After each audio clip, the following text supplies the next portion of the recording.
আরে দিনেশ যে, কতদিন পরে দেখা হলো। তা কেমন আছিস বন্ধু? ব্যাগ হাতে এই বৃষ্টির মধ্যে কোথায় যাচ্ছিস?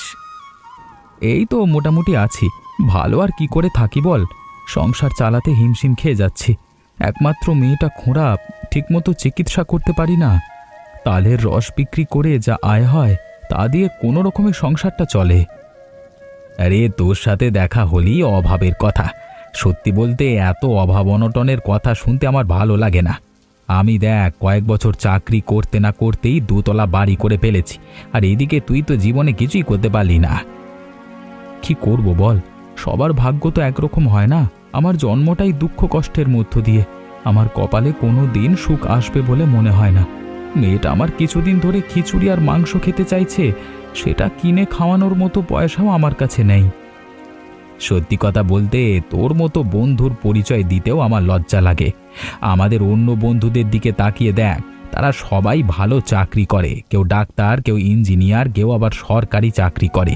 আর এদিকে তুই, কি আর করা বল, পড়াশোনায় তো ভালো ছিলাম। হঠাৎ করে বাবা মা মারা যাওয়ার কারণে লেখাপড়া ঠিকমতো করতে পারিনি। তবে রস বিক্রি করে আয় করলেও সৎ পথেই রোজগার করি। তুই কি আমাকে খোঁচা দিয়ে কথা বললি? আমার সম্পর্কে কথা বলবার সময় ভেবেচিন্তে কথা বলবি, বুঝলি? বন্ধু, তোর সাথে আমি আর কথা বাড়াতে চাই না। আমি এখন বাজারে যাব।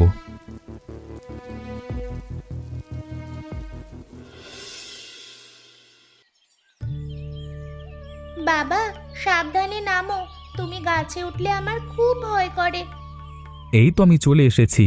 মায়া, গাছের দিকে তাকিয়ে দেখ, কি সুন্দর বাবুই পাখির বাসা। পাখির বাসা দেখে আমি একটা সিদ্ধান্ত নিয়েছি। বাবা, তুমি কি সিদ্ধান্ত নিয়েছো? তাড়াতাড়ি বলো, আমার খুব শুনতে ইচ্ছা করছে। আমাদের ঘরের পাশে যে গাছটা আছে, ওই গাছে একটা ঝুলন্ত ঘর বানাবো। ঘরটা একেবারে অন্যরকম হবে। দেখবি পাড়ার সবাই আমাদের ঘর দেখতে আসবে। কিন্তু বাবা, গাছে ঘর তৈরি করলে তো ভেঙে পড়ে যেতে পারে। এর চেয়ে ভালো হয় গাছের নিচে ঘর তৈরি করলে। আমি এমন কিছু করতে চাই যা অন্যদের নেই। জানিস মায়া, আমি গরিব বলে আমার বন্ধু আমাকে কত অপমান করেছে। বন্ধুর দুতলা বাড়ি, আমার পরিচয় দিতে তার লজ্জা হয়, এসব বলে আমাকে অপমান করেছে। তুমি মন খারাপ করো না বাবা, আমরা আজকেই গাছের ডালে ঝুলন্ত বাড়ি তৈরি করব। তোমার বন্ধু আর তোমাকে অপমান করবে না। যতদিন তোদের সুখে না রাখতে পারছি, ততদিন আমার মনে কোনো শান্তি নেই। তোদের সুখী দেখে যাতে আমি মরতে পারি, সেই ব্যবস্থাই করা। এমন করে বলো না বাবা, আমরা তো সুখেই আছি। আমার পাটা খোঁড়া না হলে আমার মনে কোনো দুঃখ থাকতো না। আমি যদি ঠিকমতো তোর চিকিৎসা করতে পারতাম, তাহলে কবে তুই ভালো হয়ে যেতিস। হ্যাঁ, মাঝে মাঝে মনে হয় আমার জন্য তোর এই অবস্থা। বাবা, তুমি আর একবারও এমন কথা মুখে আনবে না। এই সব কথা রেখে এখন চলো তো গাছের ওপর ঝুলন্ত ঘর তৈরি করা শুরু করে দিই।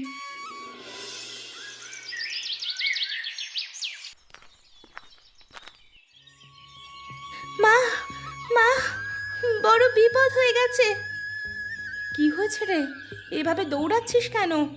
তোর পায়ে তো আবার চাপ পড়বে। মা, মা, মা, বাবা, বাবা গাছ থেকে পড়ে গেছে।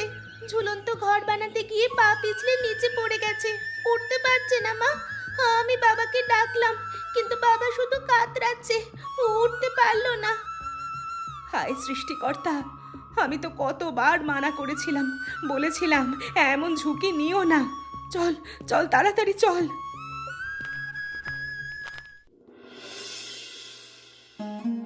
এ কি করলে বলো তো তুমি? এত বড় ঝুঁকি নিতে হলো? কতবার বলেছিলাম এইসব ঝামেলার মধ্যে যেও না, যেও না। আমার কোনো কথা তুমি কানে নাওনি। এখন কি হবে? আমার তো মনে হচ্ছে তোমার মাজাটাই ভেঙে গেছে। ভূমিকা, আমি তো শুধু চেয়েছিলাম তোমাকে একটু সুখ দিতে, যেন কেউ আর অপমান না করে। এখন মনে হচ্ছে এ জীবনে তোমাদের সুখী করতে পারবো না। বাবা, বাবা তুমি কথা বলো না। আমরা আছি, আমরা আছি তোমার পাশে। তুমি ওঠার চেষ্টা করো। মা, বাবাকে ধরো। তুই কাঁদছিস কেন?